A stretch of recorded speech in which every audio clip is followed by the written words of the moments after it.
So hello everyone, welcome to another video. तो आज इस वीडियो में मैं बहुत ही ज़्यादा इंपॉर्टेंट टॉपिक के ऊपर बात करने वाला हूँ, वो की है क्यों इंडियन इस तरीके के दिखते हैं या why Indian look like this. तो अगर आप लोग इस फोटोग्राफ को अच्छे से देखोगे तो इस पर इंडियन ना ही बहुत ज़्यादा ओवरवेट लग रहा है और ना ही बहुत ज़्यादा मस्कुलर लग रहा है। तो इसको एक्सरसाइज साइंस की भाषा में इस बॉडी टाइप को बोला जाता है, वो की है स्किनी फैट टाइप, जिसपे आप लोग बहुत ज़्यादा फैट होल्ड करते हो अपने लोअर बैली एरिया में। और आपका जो बाकी का बॉडी पार्ट होता है जैसे कि आर्म्स और ये सब, तो बहुत ज़्यादा थिन और वीक लगते हैं। तो इस वीडियो में मैं रूट कॉज में जाने वाला हूँ कि क्या एक्चुअली में प्रॉब्लम है इस तरीके के बॉडी टाइप का। क्या ये जेनेटिक्स है, क्या ये कल्चरल है, और किस तरीके से हम इस प्रॉब्लम को ओवरकम कर सकते हैं through proper diet and training. तो सबसे पहले जिस तरीके से मैंने बताया, जो स्किनी फैट बॉडी टाइप होता है उस पर आपकी जो बॉडी है बहुत ज़्यादा फैट है, वो लोअर बैली एरिया में होल्ड करती है। आपके जो बाकी मसल ग्रुप है जैसे कि आर्म्स, इसमें जो मसल मास है वो बहुत ज़्यादा कम रहता है, जिसके कारण ये बहुत ज़्यादा थिन और वीक लगते हैं। तो स्किनी फैट बॉडी टाइप भले ही कितना भी जेनेटिक्स का प्रॉब्लम हो, इसको बिल्कुल हम ओवरकम कर सकते हैं थ्रू प्रॉपर डाइट और ट्रेनिंग प्रोग्राम। अब मैं वो कारण बताने वाला हूँ जिसके कारण इंडियंस या साउथ एशियन इस तरीके के बॉडी टाइप में दिखने लग जाते हैं। तो इस पर सबसे पहला कारण आता है, वो की है इम्प्रॉपर डाइट, या मोर स्पेसिफिकली बोलूँ lack of total protein intake. तो आप लोग जितने भी इंडियन मील्स को देखोगे, इससे फर्क नहीं पड़ता आप लोग कौन से स्टेट्स के हो, तो उस पर आप लोग देखोगे आप लोग बहुत ज़्यादा कार्ब हैवी मील लेते हो, यानी कि आप लोग के जो प्लेट में है उसमें बहुत ज़्यादा कार्ब्स रहता है। वो हो सकता है इन the form of roti, rice, dal, potatoes. तो ये सब बहुत ज़्यादा कार्ब्स हैवी सोर्सेज है। बहुत सारे लोग दाल को प्रोटीन सोर्स की तरह देखते हैं, पर उस पर भी प्रोटीन ज़रूर रहता है, पर वो बहुत ज़्यादा कम क्वांटिटी में रहता है। ठीक है, आप लोग कुछ अलग स्टेट से हो गए जैसे कि केरला, वेस्ट बंगाल, गोवा या नॉर्थ ईस्ट, जिसपे थोड़ा बहुत प्रोटीन सोर्सेज रहता है जैसे कि फिश हो गया, चिकन हो गया, और अगेन उसका जो क्वांटिटी है वो बहुत ज़्यादा लो रहता है। उस पर भी मेजरली बहुत ज़्यादा कार्ब्स सोर्सेज जरूर रहता है आप लोगों की थाली में, जैसे इन द फॉर्म ऑफ राइस। तो अगर आप लोगों के डाइट में अगर लो प्रोटीन इंटेक रहेगा तो आपकी बॉडी है वो मसल मास को कम बिल्ड करेगी और होल्ड करेगी। और इसी के साथ ही आपकी बॉडी में बहुत ज़्यादा इंपॉर्टेंट जो माइक्रो न्यूट्रिएंट्स होते हैं जैसे कि वाइटामिन और मिनरल, उसकी भी बहुत ज़्यादा कमी रहती है। वाइटामिन मिनरल जैसे कि वाइटामिन डी, वाइटामिन B12, ये माइक्रो न्यूट्रिएंट्स बहुत ज़्यादा इंपॉर्टेंट रोल प्ले करते हैं आपकी बॉडी में मसल फंक्शन के समय, हार्मोन प्रोडक्शन, उसी के साथ साथ मेटाबॉलिज्म में बहुत ज़्यादा इंपॉर्टेंट रोल प्ले करते हैं। जो न्यूट्रिएंट्स आपकी बॉडी में रहते हैं उसको ट्रांसपोर्ट करने में, अब्जॉर्ब करने में बहुत ज़्यादा इंपॉर्टेंट रोल प्ले करते हैं। तो इनकी कमी होने के कारण आपकी बॉडी का जो फंक्शन है वो कंप्लीटली डिसरप्ट हो जाएगा, जिसके कारण आपकी बॉडी के लिए बहुत ज़्यादा ईजी हो जाएगा फैट होल्ड करने के लिए। और जो दूसरा मेन कारण आता है वो की है लैक ऑफ रेजिस्टेंस ट्रेनिंग या वेट ट्रेनिंग। तो इंडियंस के लिए फिटनेस का मतलब होता है वो की है वॉकिंग, योगा या लो इंटेंसिटी कार्डियो। ऑल्दो ये सब एक्टिविटी भी बहुत ज़्यादा इंपॉर्टेंट है फिटनेस के लिए, और ये डायरेक्टली अपने मसल्स को ट्रेन नहीं करते। मसल्स को ट्रेन करने के लिए आपको उनको ट्रेन करना पड़ता है within the form of weights या रेजिस्टेंस ट्रेनिंग। अगर हम लोग रेजिस्टेंस ट्रेनिंग परफॉर्म नहीं करेंगे, रिसर्च में देखा गया है 35 साल के बाद आफ्टर द एज ऑफ 35 के जो मसल मास है वो कम होना स्टार्ट हो जाते हैं। और जैसे कि मैंने पहले बताया, मसल मास कम होने के कारण आपकी बॉडी में बहुत सारा चेंजेस आने लग जाते हैं, जैसे आपका मेटाबॉलिज्म स्लो हो जाएगा, आपका जो इंसुलिन सेंसिटिविटी है वो बढ़ जाएगा, जिसके कारण फैट स्टोरेज टेंडेंसी आपकी बॉडी का होल्ड करने का वो बढ़ जाता है। और इसी से मिलता जुलता है वो की है सेडेंटरी लाइफस्टाइल। बहुत सारे इंडियंस तो योगा, वॉकिंग इस तरीके की भी एक्टिविटी परफॉर्म नहीं करते, और जो जॉब्स करते हैं जैसे कि आजकल के जो जॉब्स है कॉर्पोरेट और फाइनेंस, इसमें बहुत ज़्यादा सिटिंग आवर्स रहता है, बहुत ज़्यादा बैठने वाला काम रहता है, जिसके कारण अगेन आपकी बॉडी उतना मूवमेंट नहीं करती है और उतना कैलोरीज बर्न नहीं करती है। जो पहले के लोग थे, जो 20th सेंचुरी के लोग थे, वो बहुत ज़्यादा मैनुअल वर्क में इन्वॉल्व थे, जैसे कि एग्रीकल्चर, लेबर, माइनिंग, ये सब में। इसके कारण आपकी बॉडी बहुत ज़्यादा कैलोरीज बर्न करती थी उस समय।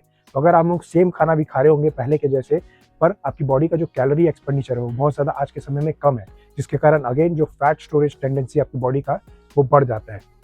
इसी के साथ साथ हमारा एक कल्चरल माइंडसेट इशू है, या बोल सकते हो लैक ऑफ नॉलेज है स्ट्रेंथ ट्रेनिंग के पर्सपेक्टिव से।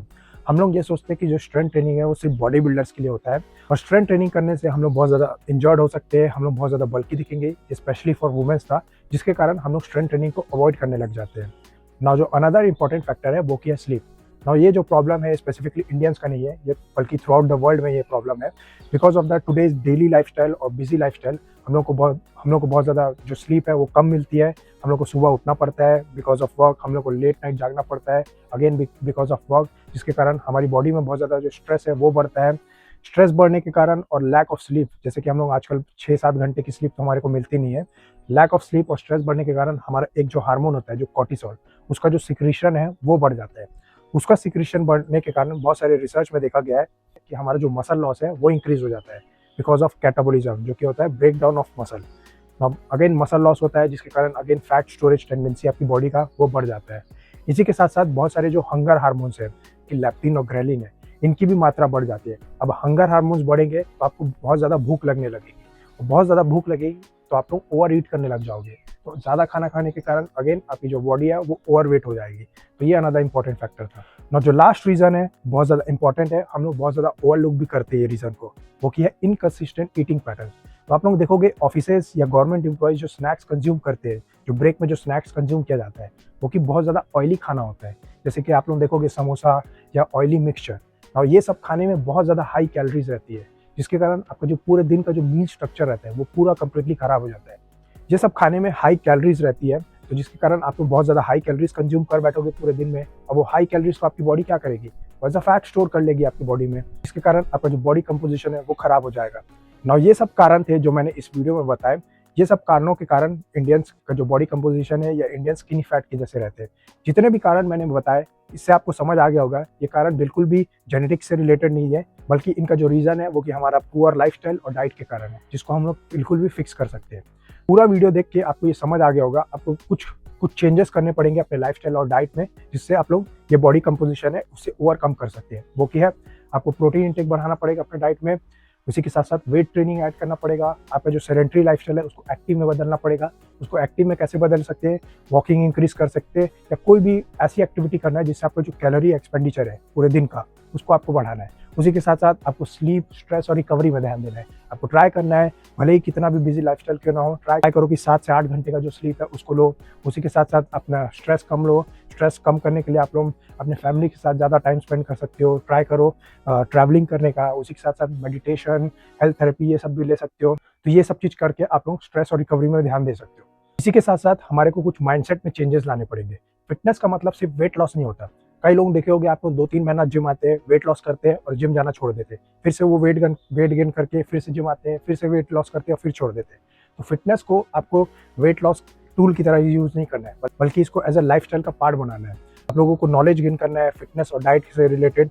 उसी के साथ साथ आपको कंसिस्टेंटली एक फिट लाइफस्टाइल हैबिट को फॉलो करते रहना है, क्योंकि एक फिट लाइफस्टाइल हैबिट फॉलो करने से आपको सिर्फ वेट लॉस ही बेनिफिट नहीं मिलता, बल्कि इसके अदर बेनिफिट्स भी होते हैं। जैसे कि आप लोग मेंटली अच्छा फील करने लगोगे, आप लोगों का जो स्लीपिंग हैबिट है वही अच्छा हो जाएगा। उसी के साथ साथ आपके जो इंटरनल बॉडी के जो फंक्शन है जैसे कि मेटाबॉलिज्म, ये भी अच्छा हो जाएंगे।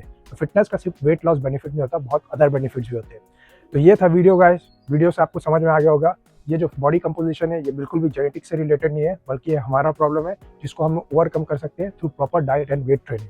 होप करता हूँ आपको ये वीडियो अच्छा लगा हो। वीडियो अच्छा लगा हो तो इस चैनल को जरूर सब्सक्राइब करें, इस वीडियो को लाइक शेयर करें, क्योंकि बहुत ज़्यादा इंपॉर्टेंट टॉपिक था। मिलता हूँ आपसे अगले वीडियो में, तब तक के लिए सी या।